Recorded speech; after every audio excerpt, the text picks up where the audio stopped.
All right, thank you everybody for being here. We want to give you some information about what happened at today's air show, CAF Wings Over Dallas at Dallas Executive Airport. My name is Leah Block. I'm the Vice President of Marketing. I will be your contact if you have any additional questions that we can't answer here today. And you can go to our website, commemorativeairforce.org, and get my contact information. I want to introduce Hank Coates. He's the President and CEO of the Commemorative Air Force, the organization that put on the air show today and owns and operates the 2 aircraft that were involved in the accident. Thank you, Leah. So as Leah said, I'm Hank Coates. I'm the CEO and President of the Commemorative Air Force, and good afternoon. Before I do get started, I do want to say, please, to the DFW area, if you have it in your mind, express some prayers and thoughts for the crews that were involved today, for the people that saw it, for the family members. Obviously, this is a very challenging time for those families. And when I say family, I meant the CAF family and our customers that follow us all over the world and enjoy our shows. I also want to thank the Dallas Police Department and the Dallas Fire Department and the Dallas Airport Department, all the first responders. They have done an amazing job. They responded immediately. They were on scene. They have been handling this in a supremely professional way, and I can't thank them enough. The airport and all the first responders have been true professionals, and I appreciate everything that they've done. So at approximately 1:15 today, we had 2 aircraft flying. One's a B-17, one is a P-63. The B-17 normally has a crew of 4 to 5. That was what was on the aircraft. And the P-63 is a single piloted fighter type aircraft. There was an incident. It is being investigated by the FAA right now. They'll turn it over to the NTSB at approximately 9 o'clock tonight when NTSB comes on scene. FAA is the on-scene commander until the NTSB gets here. The NTSB will be doing a very thorough and complete investigation, at which time they will release a preliminary report, which will be followed up at a later time, usually a significantly later time, once they do engineering analysis and interviews and everything like that, which will follow later. So the families are being taken care of. They're receiving counseling, not just of those actively participating in the issue, but also the CAF folks and any folks here that may have seen it and have issues with what they saw. And obviously with our first responders, we want to make sure that they're supported as well. So it is a trying time, and we appreciate your patience and your help through this, but we also realize that there's a message that needs to get out. So are there any questions? So you said typically on the B-17, 4 to 5 people, and then the other plane, the B-63 single pilot. Can you talk about how many people were actually on at least the B-17 today? I can tell you that it was normally crewed. I cannot release the number of people on the manifest or the names of the manifest until I'm released to do so by the NTSB. I just can't. And are you able to confirm, I mean, obviously we saw the flames, we saw the smoke, casualties involved? Again, that's something that until I get consensus from DPD, the fire department, FAA, and NTSB, and we are absolutely sure that all the next of kin are notified, I can't release that information. When that information is able to be released, Leah will have it, and she'll be your point of contact to get that information.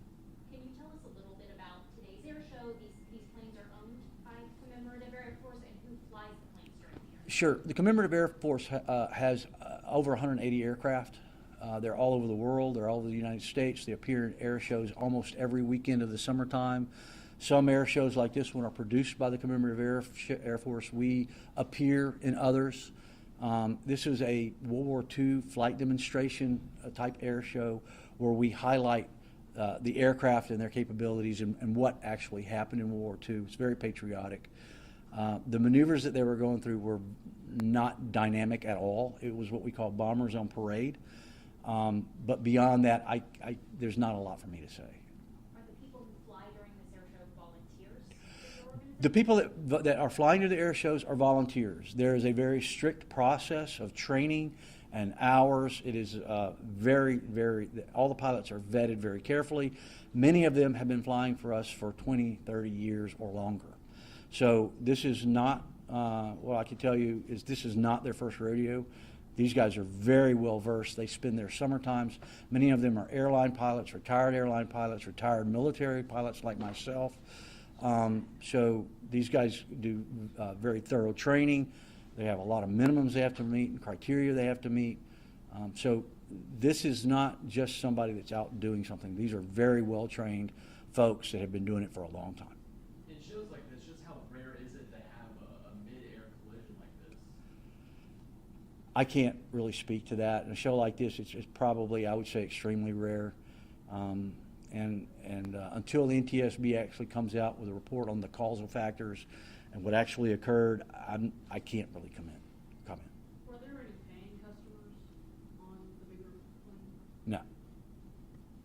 You said these were not dynamic maneuvers that were being performed, but are you able to just describe, if you were I'm not sure if you were watching this from the ground when the impact happened, or if you've seen any video, do you know at all what the plane that came from behind was attempting to do? Or was that part of the normal show? What I can tell you is you've seen the same video I've seen. Until the FAA allows me to speak to what happened, it would be inappropriate for me to speculate. I mean, I can look at it from a pilot's perspective and I can make a judgment, but until the NTSB says this is what happened, that's what happened. And I can't really speak to it. I appreciate the question, but I can't. Sounds like your organization is a pretty tight-knit group. You've got a lot of repeat volunteers, Mhm. probably a lot of repeat customers. So the Commemorative Air Force has about 12,000 members in the United States and in Europe. We have 180 aircraft. We fly about 6,500 hours a year in air shows and training and tributes to veterans. Our motto is educate, inspire, and honor. That's why we do this. We take it very seriously, but it is a lot of fun. And we are a very close-knit family. I can tell you this is an extremely close-knit family. Everybody knows everybody. And the outpouring of support that I'm getting right now, that Leah's getting right now, is amazing. We have a lot of fans. Our families ride on these aircraft. My wife rode on that aircraft last year, and I'd put her in it again. This is not about the aircraft. It's just not. I can tell you. The aircraft are great aircraft. They're safe. They're very well maintained. The pilots are very well trained. So it's difficult for me to talk about it because I know all these people. These are family, and they're good friends. So thank you for the question. Can you expand on some of the resources for those within the Commemorative Air Force, and if there are any beyond, as far as what they saw today, as far as those who witnessed the tragedy in the accident? What I can tell you is the Dallas Police Department and the Dallas Fire Department have offered their counseling services to help with this, and I've met with them. They're great people. They're doing a great job. Many of our members are airline or retired airlines. There have been several airlines that have stepped up and offered their services, and we have a group on standby that provides that service. You know, this isn't about a competition, who gets there first or anything. The more the merrier. The more support that we can give folks, the better. And this is not a short-term process, it's a long-term process. So I can't at this point tell you who or what. I can tell you there's going to be a lot of resources available. Like I said, DPD and the Dallas Fire Department have offered their resources, and they're doing a great job helping us as we move forward. So, thank you. Do you know roughly how many spectators were here for the event today when the crash happened? I don't know. What do you think? 3,000, 4,000? It's pretty hard to say. I would say around 4,000 people, maybe between 4,000 and 6,000 people, because we also have people, volunteers coming in and that sort of thing. But Yeah. a couple thousand people. How long had it been going Last on? question, guys. Yeah. How long had it been going on today? Was this like a finale type thing, or? No, the show went from 10:30, 11 o'clock till 4 o'clock, I believe it was, or 3 o'clock. So there was another hour or so left in the show before the event. So. Yes, this this was the 7th year, I think, Leah, the 7th year that we've had the show in Dallas, and this is the first issue like this that we've ever had to deal with. But it's very well, it's amazingly well received. The Southern Dallas corridor loves it, and people come from all over the world that come see this show. We have friends I've got a real good friend of mine that comes from Korea every year. He's an executive in Korea, and he comes here every year because he loves this show so much. It's a very intimate show. You have the ability to get close to the airplanes and see the pilots. It's not something where they're way over there. They're right here. They're with you.